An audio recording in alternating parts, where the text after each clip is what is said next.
This is the debris field, about 15, a little bit less than 15 minutes with the chainsaw, and we are now ready to clean all this up. This saw right here, that has been cut and it's ready to be moved. So let's get all this picked up and cleaned up.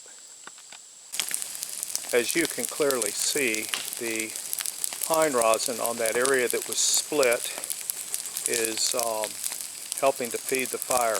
Now a lot of the wood that's in there is green pine, and about half of it is the dead trees that I took down, the sassafras. So I've got a combination of both the green and the dead.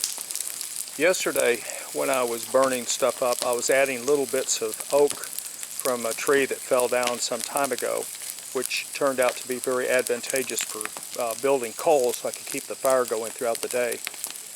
I had burned myself up the day before when I knocked this tree down and did a lot of cleanup.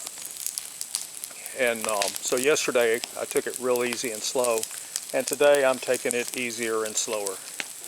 But you can see that we're making progress on getting rid of the tree. Check that out.